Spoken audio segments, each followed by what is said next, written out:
ऐर्याणं नमो उवज्झायाणं नमो लोये सव्यसाहुणम् ओकारं बिन्दुसंयुक्तं नित्यं ध्यायन्ति योगिनः कामदं मोक्षदं चैव ओंकाराय नमो नमः।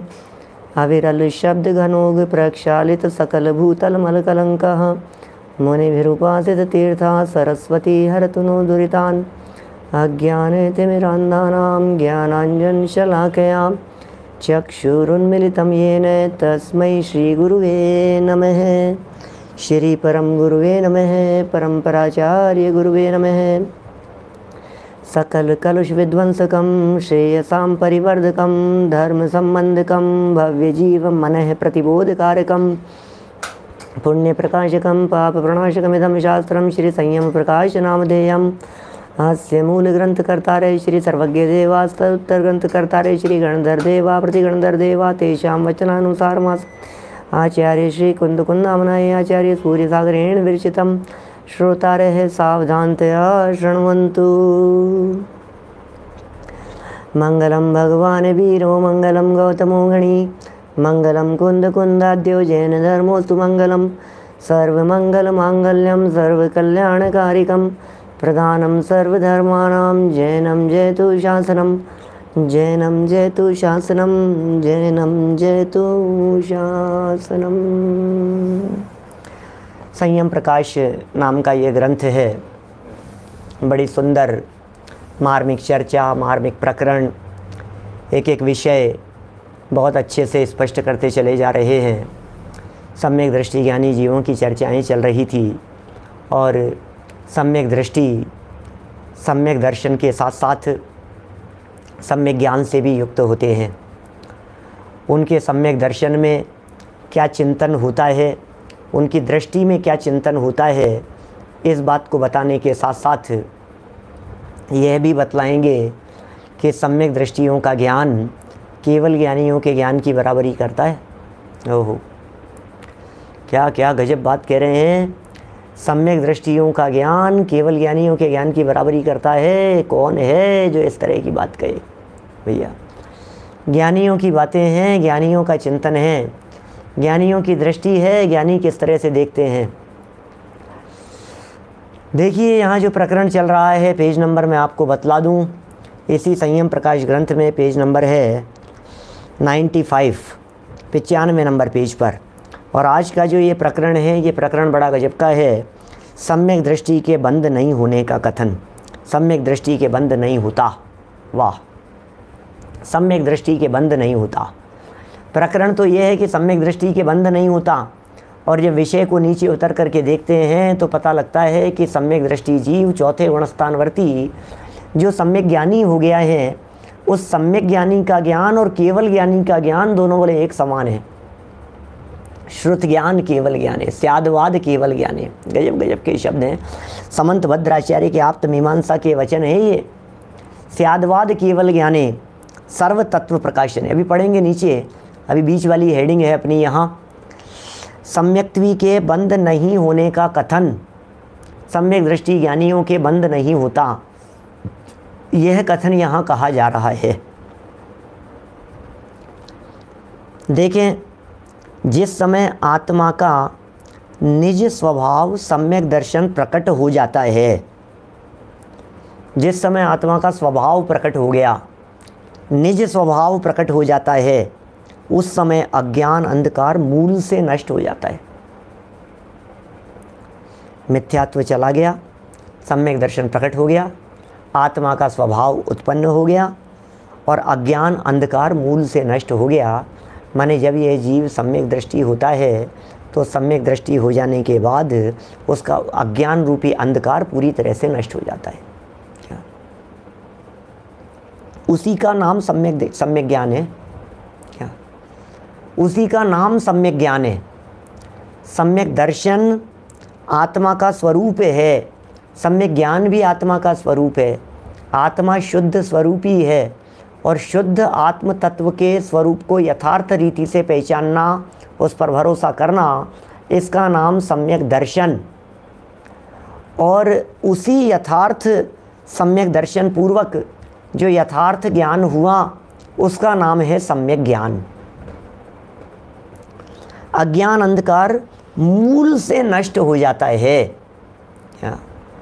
दो तरह के अज्ञान होते हैं, एक क्षयोपशमिक अज्ञान होता है, एक औदैहिक अज्ञान होता है। क्षयोपशमिक अज्ञान तो उसके नहीं है और औदैहिक अज्ञान है। क्या फ़र्क है? थोड़ा सा विशेष रुचिवान कर्णानुयोग के रस लेने वाले लोगों को विशेष आनंद आएगा। क्या कहते हैं? मूल बात क्या है नितेश अजमेरा जी? बात क्या कहना चाह रहे हैं? ये इतनी गजब की बात कह रहे हैं। एक है क्षयोपशमिक अज्ञान, एक है औदैहिक अज्ञान। बोलो किसका सद्भाव कहाँ तक है? सोचो जरा गंभीरता से। दो शब्द दिए मैंने सिंगई जी, एक क्षयोपशमिक अज्ञान, एक औदैहिक अज्ञान। बोलो क्या कहना है? 12वें गुणस्थान तक क्षयोपशम भाव तो 12वें गुणस्थान तक है उल्लास भाई।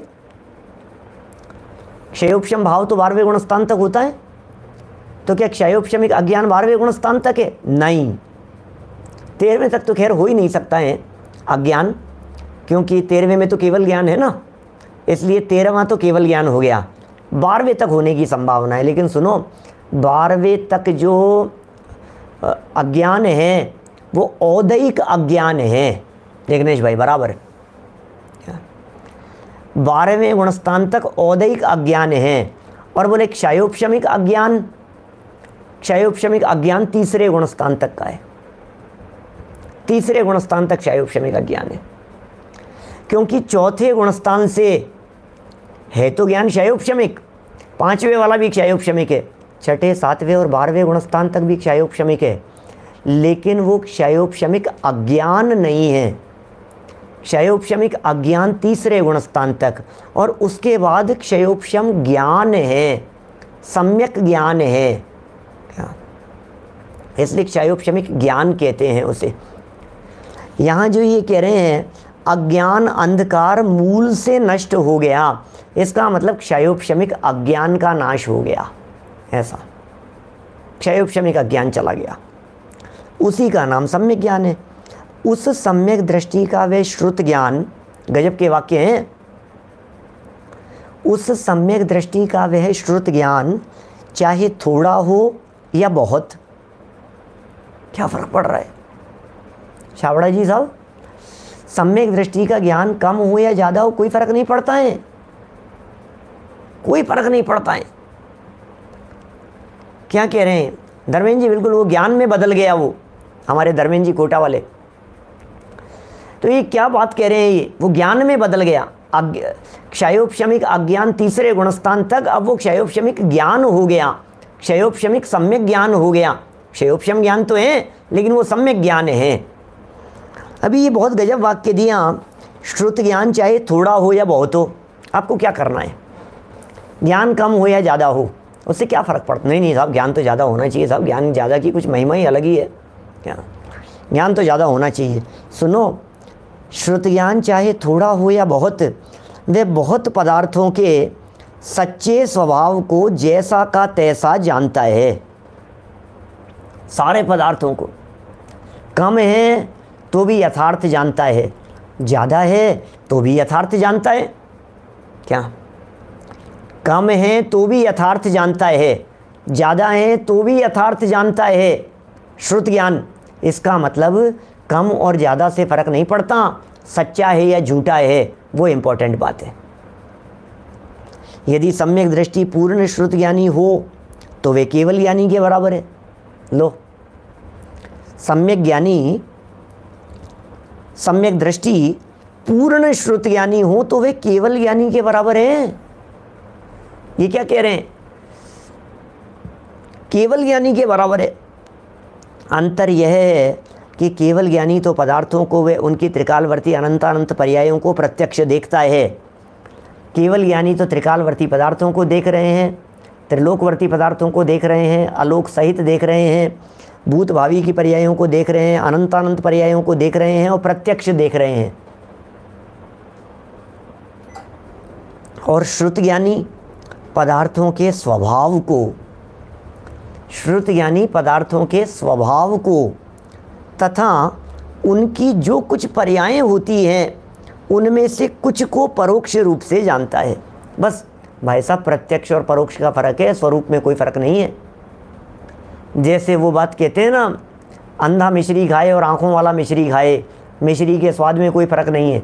इस अपेक्षा से ये चौथे गुणस्थानवर्ती का श्रुत ज्ञान और केवल ज्ञानियों का ज्ञान दोनों ही सम्यक पने की अपेक्षा से एक समान हैं। और यदि मैं कोटा वाले हमारे युगल जी बाबूजी के शब्दों में कहूँ तो ये कह सकता हूँ कि ये हमारा श्रुत ज्ञान जब पर पदार्थों को जानने में प्रवृत्त होता है तो ये जितने पर पदार्थ हैं ये सब कचरा है, ये सब कूड़ा है, ये सब कूड़े का ढेर है।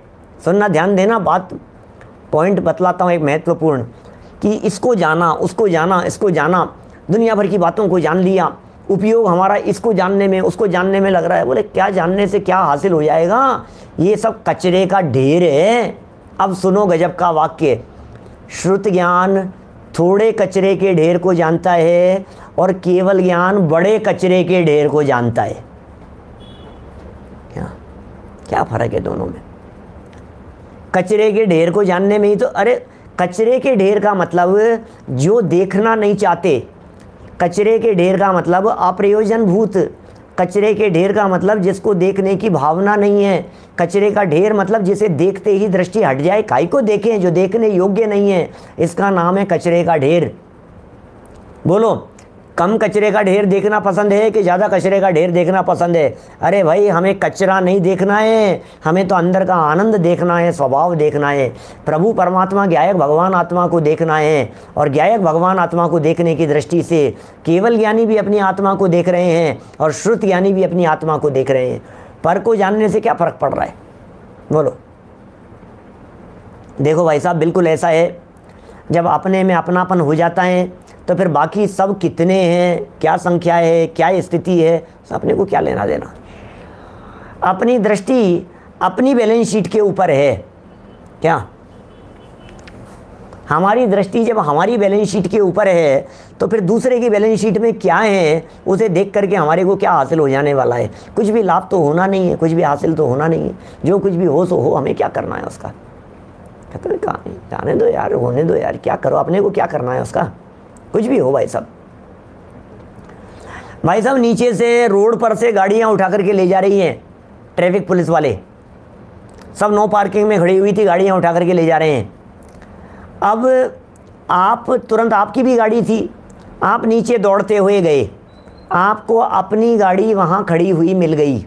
अब आपको क्या मतलब है किसकी गई और किसकी नहीं गई और कितनी चले गई, 4 गई कि 5 गई कि 25 गई, क्या लेना देना है?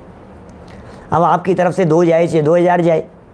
बोलो हर्षवर्धन जी साहब, मेरी जेब से पैसा खर्च हो गया, आप बैठे हो वहीं पे, क्या आप शायद हैदराबाद से, औरंगाबाद से है ना, कहाँ से हैं?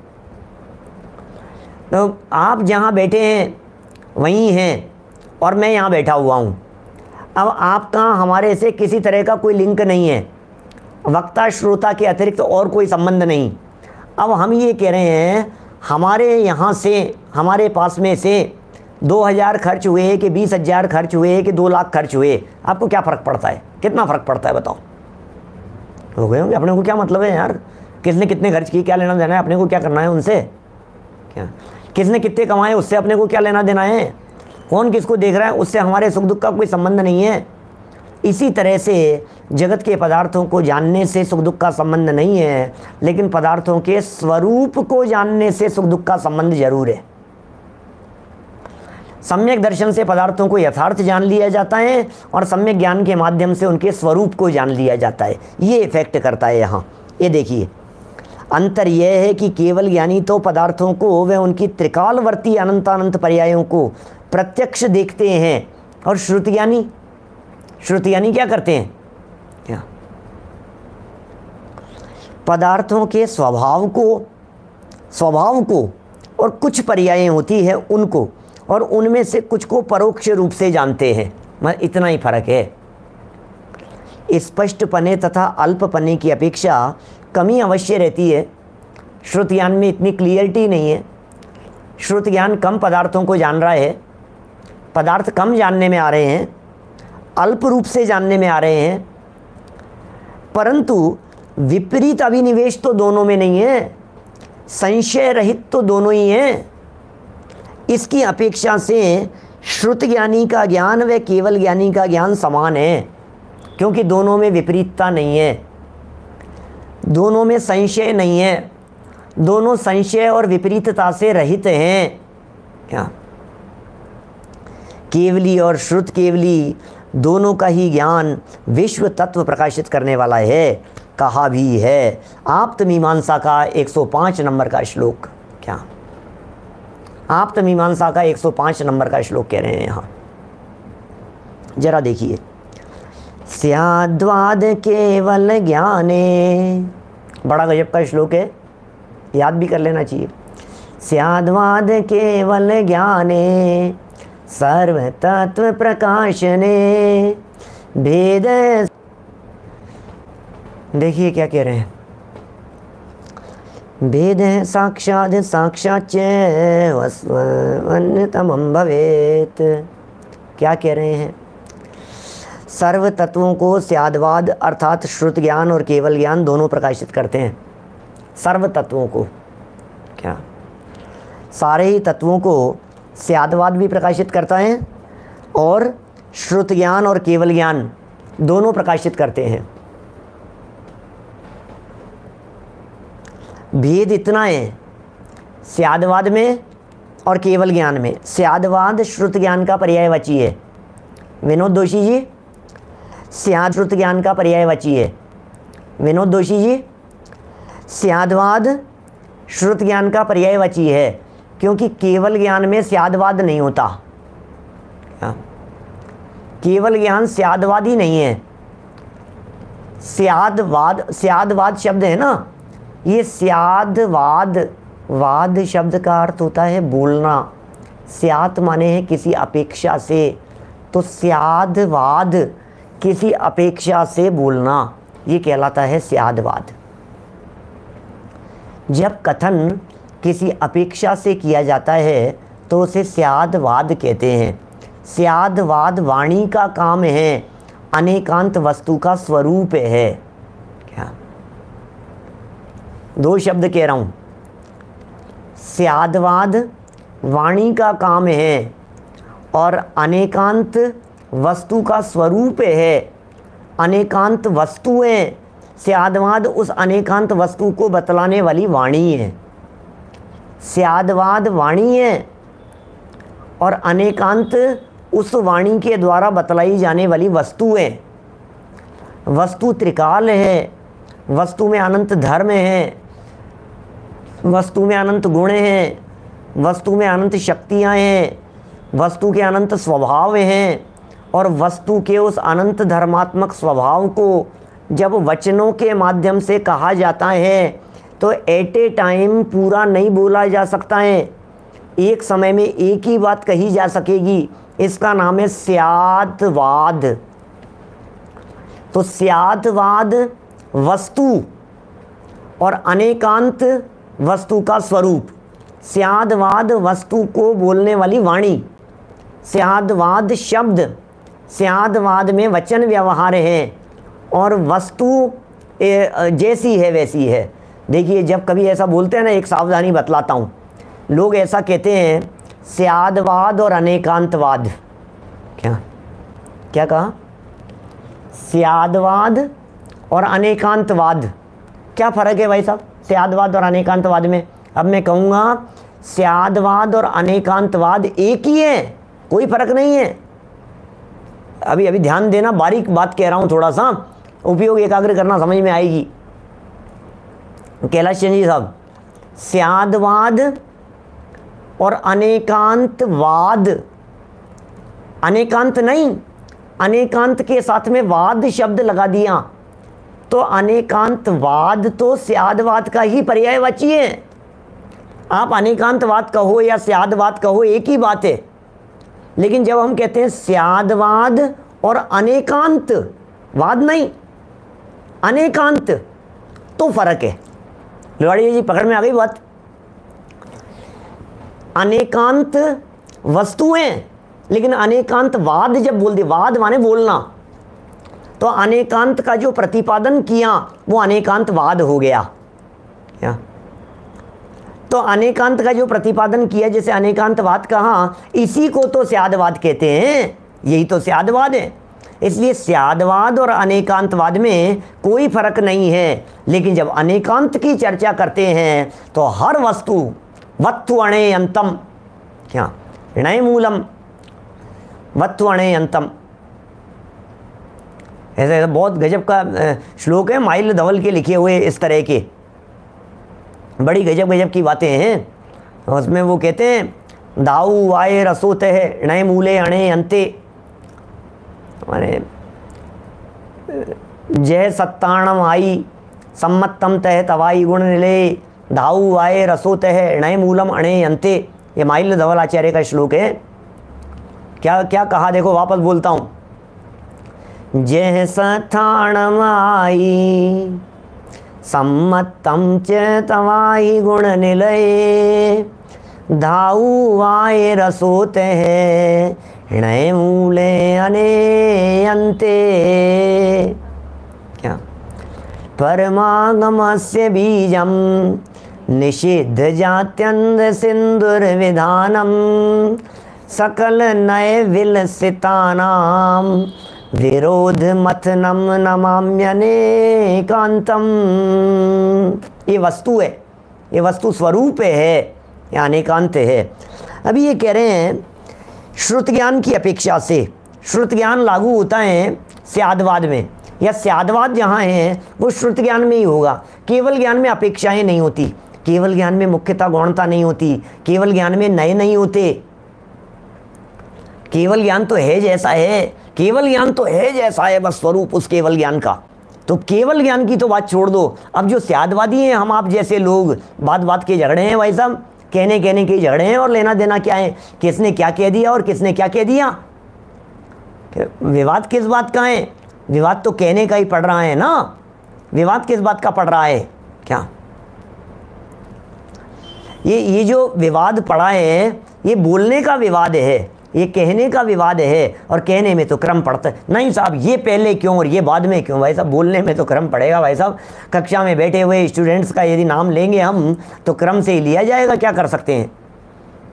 नरेश जी लुआड़िया साहब, पुरुषार सिद्धि उपाय का मंगलाचरण था वो, और वो जो था नए मूलम अणे अंते, वो माइल धवल स्वामी का है, वो अलग चीज़ है। अभी ये क्या कह रहे हैं यहाँ, सर्व तत्वों को स्यादवाद अर्थात श्रुत ज्ञान, स्यादवाद माने श्रुत ज्ञान, ये स्यादवाद का पर्यायवाची हो गया एक प्रकार से, और केवल ज्ञान दोनों प्रकाशित करते हैं। भेद इतना ही है कि श्रुत ज्ञान परोक्ष और केवल ज्ञान प्रत्यक्ष है। श्रुत ज्ञान तो परोक्ष ज्ञान है, केवल ज्ञान प्रत्यक्ष ज्ञान है। इन दोनों से विरुद्ध जो कोई वस्तु का स्वरूप है वह यथार्थ नहीं है। केवल ज्ञान और स्यादवाद, इनसे जो विपरीत वस्तु का स्वरूप है वो यथार्थ नहीं है।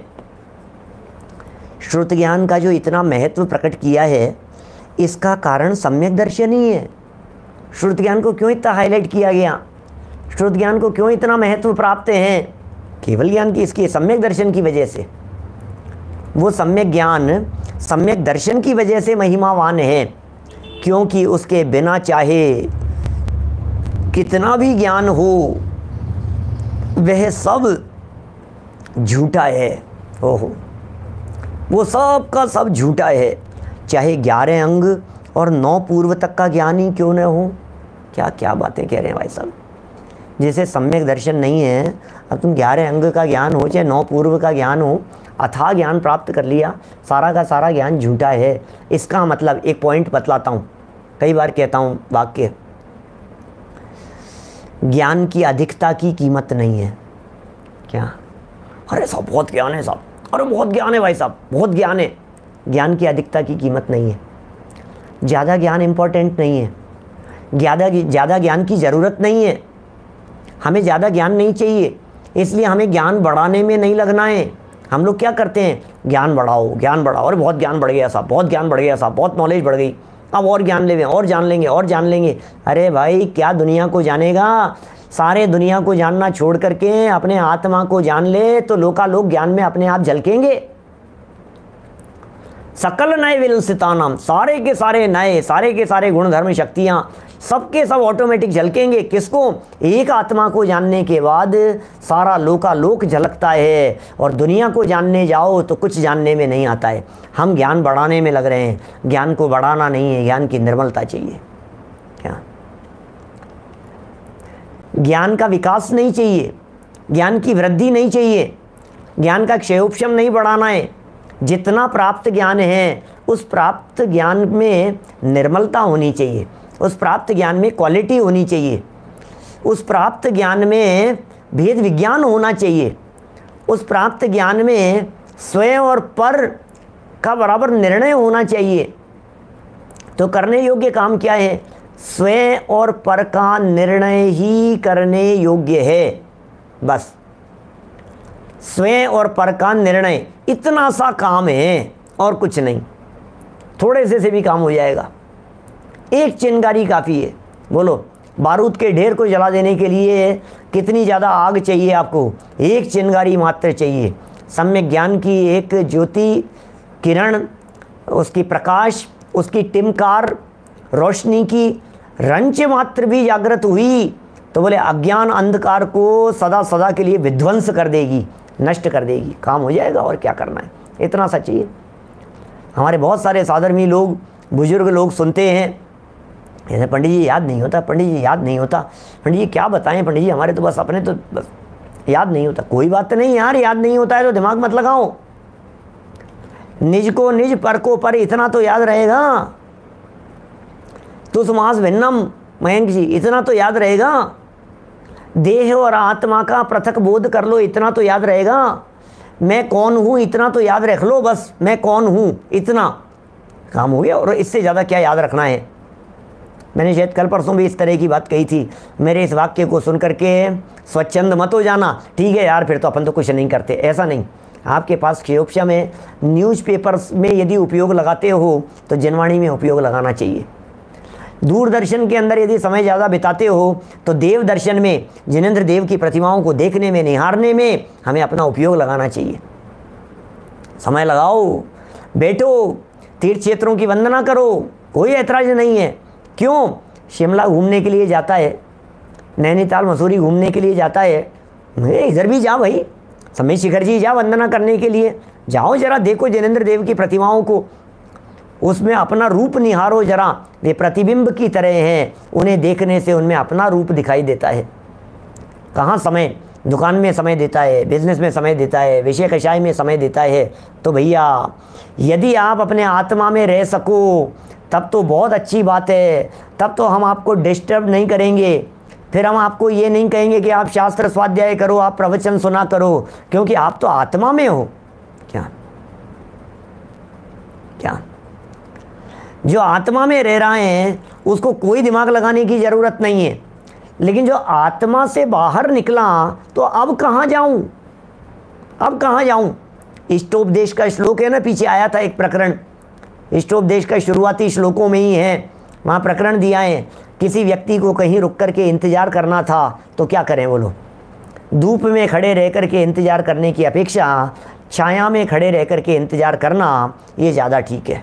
बस इसमें क्या है? जेठ माह की गर्मी है, मई जून महीने का समय चल रहा है, जून जुलाई जून का, और ख़तरनाक गर्मी है, तेज़ कड़ाके की धूप पड़ रही है। और दो व्यक्ति जा रहे थे और जाते जाते रास्ते में एक ने कहा कि यार तू इंतज़ार कर, मैं कुछ भूल आया हूँ। तो कहाँ खड़े रह कर के इंतज़ार करें बोलो? धूप में खड़े रह कर के इंतज़ार करें कि छाया में खड़े रह कर के इंतज़ार करें? ये बता रहे हैं आप। चलिए यहाँ क्या कह रहे हैं? श्रुत ज्ञान का तो इतना महत्व प्रकट किया है, इस कारण सम्यक दर्शन ही है, इसका कारण सम्यक दर्शन ही है, श्रुत ज्ञान के महत्व का कारण। क्योंकि उसके बिना चाहे कितना भी ज्ञान हो सब झूठा है। सम्यक दर्शन के बिना सारा ज्ञान झूठा है, सारी पढ़ाई लिखाई बेकार है। कैसी सम्यक दर्शन की महिमा गा रहे हैं भाई साहब? दुनिया ज्ञान की महिमा गा रही है, चारित्र की महिमा गा रही है, और ये यहाँ संत हमारे वीतरागी संत शास्त्र जनवाणी ये किसकी महिमा गा रही हैं? ये जिनवाणी और वीतरागी संत ये महिमा गा रहे हैं सम्यक दर्शन की। क्या या बिन ज्ञान चरित्रा सम्यकता ना लहे, इसके बिना ज्ञान और चारित्र सम्यकता को प्राप्त नहीं होते।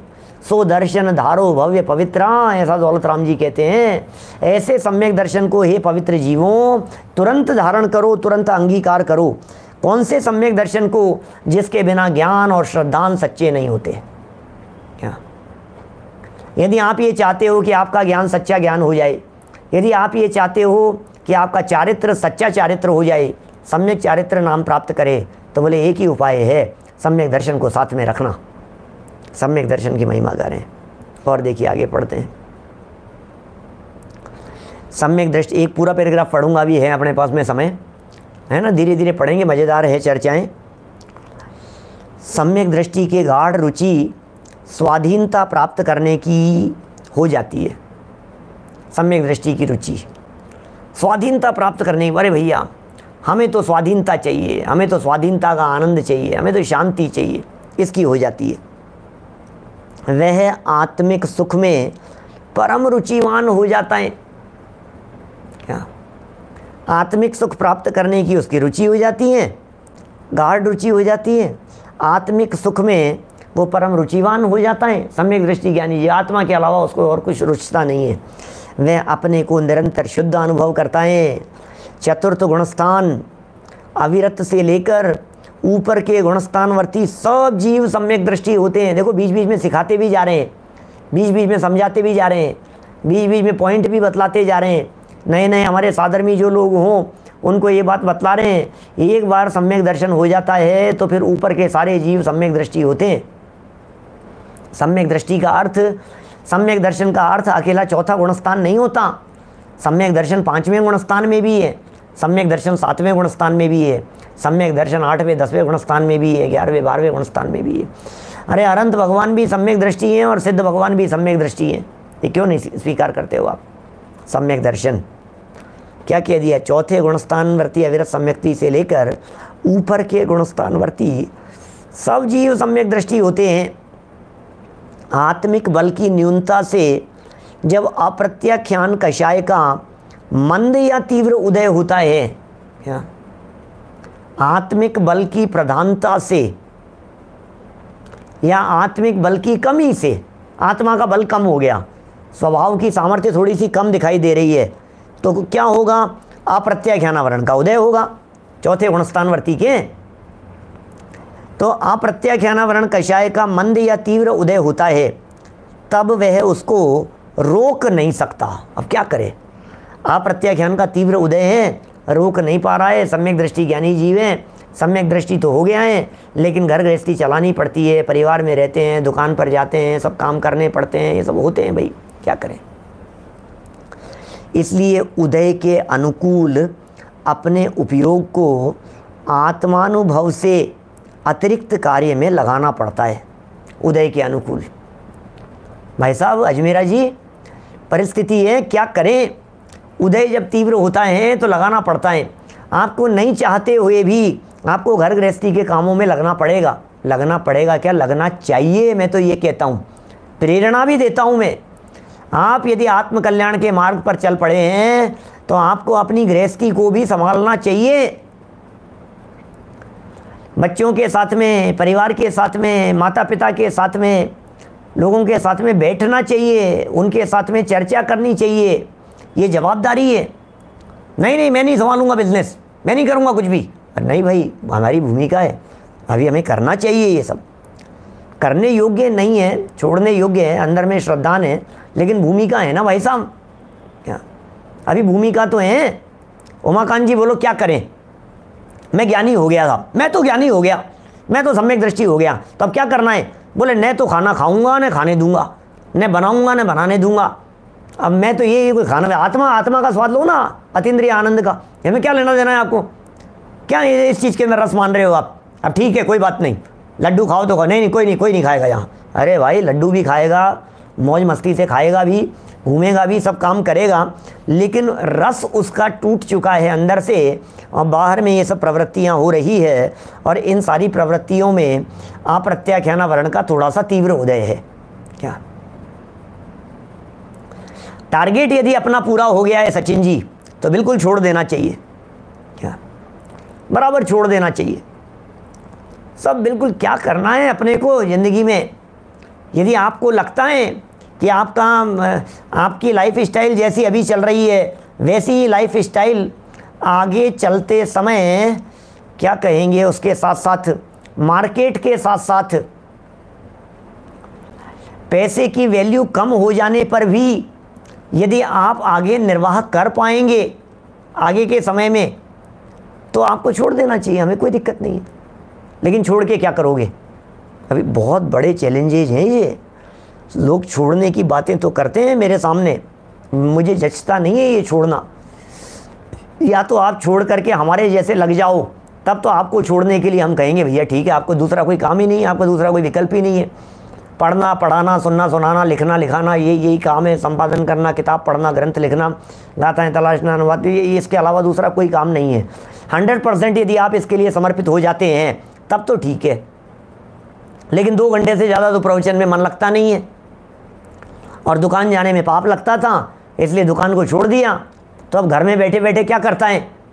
घर में बैठे बैठे परेशान करता है, बच्चों को परेशान करता है, बच्चे पोतों के साथ में खेलता है, टाइम पास करता है, चौपड़ खेलता है, ताश खेलता है, कैरम खेलता है, लूडो खेलता है, टाइम बिताता है, सो जाता है, आलसी की तरह पड़ा रहता है, बिजनेस तो करता नहीं है, टीवी के चैनल घुमाता है, न्यूज़पेपर पढ़ता रहता है 1-1, 2-2 घंटे तक। क्या करूं, मेरे पास कोई कम है, कोई दुकान पर तो जाना नहीं है, हम घर में बैठे बैठे क्या करें, तो करता रहेगा। भाई आपके पास में यदि आराधना के लिए समय कम पड़ता हो, ध्यान देना, मैं फिर कहता हूँ, बार बार प्रेरणा देता हूँ, मैं जहाँ देश में दुनिया में जहाँ जाता हूँ, बहुत सारे युवा साथी हमसे ये कहते हैं पंडित जी छोड़ने का मन है। अनेक बार इस तरह के प्रश्न आए मेरे सामने और मैंने सब जगह पर सब लोगों को एक ही बात कही है कि मैं छोड़ने की परमिशन तब तक नहीं देता जब तक आपकी अंतर में पात्रता नहीं हुई है। क्या आपको यदि समय सच में कम पड़ता है, आपकी रुचि वास्तव में तीव्र है, तब भी मैं ये नहीं कहूँगा कि आप 100% छोड़ दीजिए। पहले आप उस समय को कम करके देखिए। जहाँ 4 घंटे लगाते थे ना, जहाँ 8 घंटे लगाते थे, वहाँ 4 घंटे दीजिए। जहाँ 4 घंटे लगाते थे वहाँ 2 घंटे कर दीजिए, 2 घंटे इधर लगाओ ज़्यादा। फिर बतलाओ, अब भी समय कम पड़ता है तो फिर और कम कर दो, अब भी समय कम पड़ता है तो फिर बंद कर दो। आपके पास में उसको छोड़ देने के बाद पूरी अपनी लाइफ को आराधना और तत्वज्ञान के साथ में बिताने के लिए पूरी गाइडलाइन होनी चाहिए, पूरी प्रॉपर प्लानिंग होनी चाहिए। यदि उसके उस सहित यदि आप छोड़ते हैं तो कह सकते हैं भाई साहब आप, कोई दिक्कत नहीं है। बिल्कुल, यदि आपके पास में पूरी प्लानिंग है, पूरी तैयारी है, यदि आपके पास में स्वाध्याय करेंगे, कौन कौन से ग्रंथों का करेंगे, क्या करेंगे, इनका संपादन करेंगे, इसका अनुवाद करेंगे, इनको सुनेंगे, इनके बारे में ये करेंगे, इतने काम तो चाहिए ना। उपयोग है, उपयोग आत्मा में तो रहता नहीं है सदा काल के लिए, क्या बाहर तो आएगा। छोड़ना अच्छी बात है, नो डाउट, त्याग कर देना बहुत अच्छी बात है, बहुत अच्छा है कि आप त्याग कर दीजिए, त्याग कर देना चाहिए। लेकिन कब परिपक्व अवस्था प्राप्त किए बिना यदि त्याग कर देगा तो त्याग करके भी कहीं ना कहीं उलझ ही जाएगा, त्याग करके भी उलझ जाएगा, फंस जाएगा और दूसरे काम तलाशेगा। मैं क्या करूं, बोलो, मैं इंजीनियर था, सिविल इंजीनियर है, अब क्या करें साहब, काम तो छोड़ दिया क्योंकि भैया धर्म करना था तो काम छोड़ दिया, तो अब क्या करें, अब मन लगता नहीं है तो क्या करें भाई साहब, मंदिर का निर्माण पकड़ लिया, तीर्थ क्षेत्रों का निर्माण पकड़ लिया, धार्मिक धर्मशालाओं को पकड़ लिया। अब मैं करूं क्या, मेरे तो टाइम पास नहीं होता है, रुचि तो उसी तरह की है। इसलिए क्या करना पड़ेगा, रुचि इधर बढ़ाओ। क्या 2 घंटा ये स्वाध्याय करूंगा, ये भक्ति करूंगा, इस तरह से सामयिक करूँगा, इस तरह से प्रतिक्रमण करूँगा, इस तरह से पूजन विधान के अंदर अपना समय लगाऊंगा, इतना समय वहाँ जाकर के उनके सानिध्य में आराधना करूँगा, इतने समय वहाँ जाकर के करूँगा, इन शास्त्रों को पढ़ूंगा, इस विधि से पढ़ूंगा, इतना समय याद करने में लगाऊंगा, इतना समय समझने समझाने के अंदर लगाऊंगा। ये पूरी प्लानिंग बना करके यदि आप त्याग करते हो, आपकी पिक्चर यदि बिल्कुल क्लियर है कि मुझे करना क्या है, तो आप जरूर त्याग कर दीजिए, आज त्याग कर दीजिए। मैं तो ये कहता हूँ सभा में सुनने वाले सब के सब लोग आज ही यदि त्याग करके वैरागी संयमी होकर के आराधना के मार्ग में लग जावें तो मुझे कोई ऐतराज नहीं है। लेकिन झूठी आराधना नहीं, धोखा नहीं, गलतफहमी नहीं हो जाए कि अरे मैं तो आराधना कर, मैंने तो छोड़ दिया भैया, मैं तो त्यागी हो गया, त्यागी हो गया। तो मूंड मुड़ाए 3 गुण, सिर की मिट गई खाज, खाने को लाडू मिले लोग कहे महाराज। अनंत बार किया है ये, तो इसमें क्या दम है? छोड़ने का नाम धर्म थोड़ी ना है, ये सच्ची आराधना थोड़ी ना है। क्या आपकी प्लानिंग होनी चाहिए। लेकिन यहाँ जो बात चल रही थी उसके आधार पर तीव्र उदय आया। अभी कौन सा? अप्रत्याख्यानावरण के तीव्र उदय आने की जब बात कही तो मैं ये कहना चाहता हूँ, अप्रत्याख्यानावरण के तीव्र उदय के काल में उदय के अनुसार इस जीव को प्रवर्तन करना होता है। सम्यक दृष्टि है, प्रवर्तन करेगा, रोक नहीं पाता है। इसलिए उदय के अनुकूल अपने उपयोग को आत्मानुभव के अतिरिक्त कार्य में लगाना पड़ता है। क्या आत्मानुभव के अलावा कार्य में लगाएगा? जहाँ तक उसका वश चलता है वह सम्यक ज्ञान, वह आत्मवीर्य से कषाय के उदय को रोकने की पूरी चेष्टा करता है, बराबर चेष्टा करता है। क्या समझ में आ रही है बात? सम्यक ज्ञान में आत्मवीर्य से कषाय के उदय को रोकने की पूरी चेष्टा करता है, परंतु बाहरी निमित्तों के होने पर अंतरंग कषाय के उदय को न मिटा सकने के कारण, क्या अंतरंग कषाय के उदय को न मिटा सकने के कारण, यदि आप नहीं मिटा सकते हैं, लाचार होकर कषाय के उदय से मन वचन और काय की प्रवृत्ति करने लग जाता है। क्या करें? कषाय का उदय, क्या करें भैया? अभी घर गृहस्थी में बैठे हुए हैं, क्या करें भाई साहब? ये सब काम करने पड़ते हैं, क्या करें भाई साहब? बच्चे यदि छोटे हों तो पढ़ाएगा भी, ABCD पढ़ा रहा है बच्चे को, छोटे बच्चे हैं तो बोलो, क ख ग पढ़ा रहा है बच्चे को, क्या बात कर रहे हो? बच्चा यदि छोटा हो तो उंगली पकड़ करके उसको चलना सिखा रहा है, उसके साथ में बोल भी रहा है, उसको मंदिर लेकर के जा रहा है, उसको स्कूल छोड़ने जा रहा है, घर गृहस्थी में रहता है तो बिजली का बिल जमा कराने जा रहा है। अब मैं आपसे कहता हूँ ये सारे काम होते हैं कि नहीं होते हैं? आप जिस जगह पर बैठे हो, आपके नौकर चाकर लगे हुए हैं, नौकरों को निर्देश दे रहा है, उनसे व्यवस्था करवा रहा है, कर रहा है, तो ये सब होगी ना, ये सारी बातें सभी अपन लोगों की कहानियां हैं ये सब। देखिए, इस प्रकार की प्रवृत्ति को वे हे बुद्धि से करता है, ये अंदर की बात है, काम सारे करेगा। सब काम जगत के किया करें, नहीं मोह किसी से करते हैं। चाहे घर में रहें चाहे वन में रहें, जो निज में समाये रहते हैं। सब काम जगत के किया करें, नहीं मोह किसी से करते हैं। इस प्रकार की प्रवृत्ति को वे हे बुद्धि से करता है। उपादेयपना एक स्वात्मानुभव में ही समझता है, अपने आत्मानुभव में ही उपादेयपना मानता है। जैसे सेठ की दुकान पर एक मुनीम, टोडरमल जी का उदाहरण है मोक्ष मार्ग प्रकाशक का। जैसे सेठ की दुकान पर एक मुनीम मालिक की प्रेरणा से व्यापार करता है, मुनीम है, व्यापार कर रहा है, मालिक की प्रेरणा से व्यापार करता है और व्यापार में स्वयं मन वचन और काय को लगाता है, जिसके द्वारा हानि और लाभ को प्राप्त भी होता है, करता है, लाभ हानि भी होगी उसे, परंतु उस हानि और लाभ को वह अपना लाभ एवं हानि रूप नहीं मानता, सब मालिक को ही मानता है। वो जानता है अपनी तो सैलरी है भाई साहब, अपन तो कोई बात नहीं, मैनेजर हैं, अपने को तो मिलेगा जितना मिलेगा, अभी प्रॉफिट हो तो मालिक का है, नुकसान हो तो मालिक का है, अपना कहता है, अपना भूलता है। क्या ठीक है ना? उसी प्रकार सम्यक दृष्टि संपूर्ण अर्थ और पौरुष को कर्म के स्वामित्व पर छोड़ देता है। क्या क्या कह रहे हैं?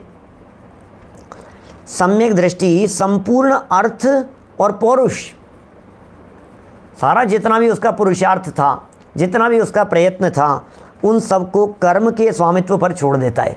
अरे कल जो हमने चर्चा की थी ना, बहुत मार्मिक चर्चाएं चली थी कल, विचारणीय बातें थी, वो सदा काल देखने और विचार करने योग्य प्रकरण था कल का, जिस प्रकरण में हमने ये कहा था कि ये सब हमारे को क्या मिला है? अमानत के तौर पर मिला है। अमानती है ये बुरीचा जी साहब, ये सब अमानती चीज़ हैं और कर्म ने हमारे को इसको संभालने के लिए दे दिया है। अब इसको हमारे को ईमानदारी से संभालना है। इसके संभालने वाले बन करके संभालो या अपना मान करके संभालो। यदि आप अपना मान करके संभालेंगे तो मारे जाएंगे, अपना ही मान लेंगे तो चोर कहलाएंगे। और यदि आप ये समझेंगे कि नहीं नहीं ये तो अमानत हमारे पास में रखी हुई है, उपयोग लेने के लिए उन्होंने कहा है, संभालना है हमारे को, तो आप ज्ञानी कहलाएंगे। संपूर्ण अर्थ और पौरुष के को कर्म के स्वामित्व पर छोड़ देता है। वह धन, कुटुंब, मित्र आदि को अपना न समझकर, अरे ये धन किसका है? मेरा नहीं है। ये कुटुंब किसका है? मेरा नहीं। क्या बात कर रहे हो कि कुटुंब की? हाँ, कुटुंब भी मेरा नहीं है। कि अच्छा मित्रादि किसके हैं? कि बोले मित्रादि भी मेरे नहीं है। क्या क्या बात कहें? नहीं नहीं साहब, ये तो मेरा ही मित्र है। नरेंद्र जी ये तो मेरा ही मित्र है, ये तो मेरा ही मित्र है। भाई साहब क्या बात कर रहे हो आप? ये किसके दोस्त हैं? ये किसके मित्र हैं? कि मेरे ही मित्र हैं। नहीं नहीं नहीं, वह धन, कुटुंब, मित्रादि को अपना न समझकर कर्मकृत मानता है। इसका मतलब सगे संबंधी, रिश्तेदार, मित्र मंडली, ये सब के सब कर्मकृत हैं। ओह, क्या ये सब के सब कर्मकृत हैं। इसीलिए न विपत्ति में उसे विषाद होता है और न संपत्ति में हर्ष। ये ज्ञानी का जीवन है। क्या गजब का जीवन होता है ज्ञानी का। न विपत्ति में विषाद करता है, न संपत्ति में हर्ष करता है। किसमें हर्ष करें, किसमें विषाद करें? क्या हर्ष और विषाद से परे अपने ज्ञायक स्वभाव को देखता है। ये ज्ञानी की दृष्टि है ऐसी। कितना सुंदर शब्द है। हम क्या करते हैं? विपत्ति में विषाद करते हैं और संपत्ति में हर्ष करते हैं। संपत्ति को जोड़ना चाहते हैं, विपत्ति को हटाना चाहते हैं। जोड़ने हटाने में लगे हुए हैं। ये देखते ही नहीं है कि न मेरे जोड़ने से जुड़ रही है, न मेरे हटाने से हट रही है। क्यों? क्योंकि ये जो जोड़ना और हटाना ये सब कर्मकृत है, हमारा थोड़ी ना है इसमें कुछ भी। वह सुख दुख में समान बुद्धि रखता है। कौन? सम्यक दृष्टि। सुख में भी और दुख में भी बुद्धि एक समान है। वह अनासक्त योगी है। क्या गजब गजब के शब्द हैं, सुंदर शब्द है। अनासक्त योगी। योगी तो बहुत मिलेंगे दुनिया में। क्या भोगियों को योगी दुनिया भर में लोग कह रहे हैं। क्या यहाँ भोगियों की चर्चा नहीं है, यहाँ तो योगियों की चर्चा है। योगी किसे कहते हैं? क्या योगी उसे कहते हैं जो अनासक्त होता हो। जो अनासक्त होता है उसका नाम योगी है। और स्थित प्रज्ञ है।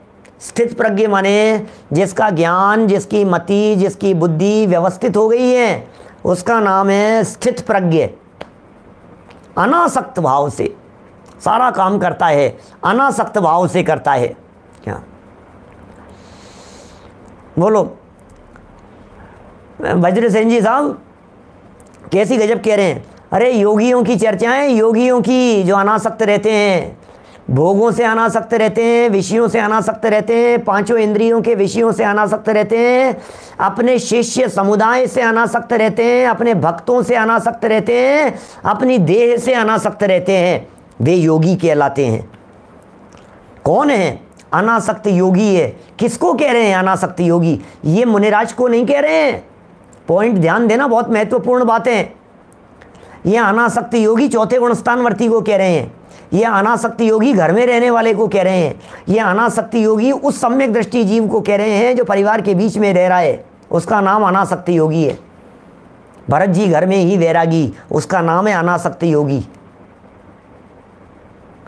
कौन है अनासक्त योगी? भरत जी घर में ही वैरागी, ये अनासक्त योगी है और स्थित प्रज्ञ है।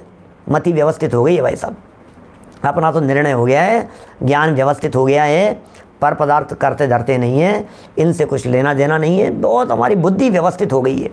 मति जिसकी व्यवस्थित हो गई है वे स्थित प्रज्ञ हैं।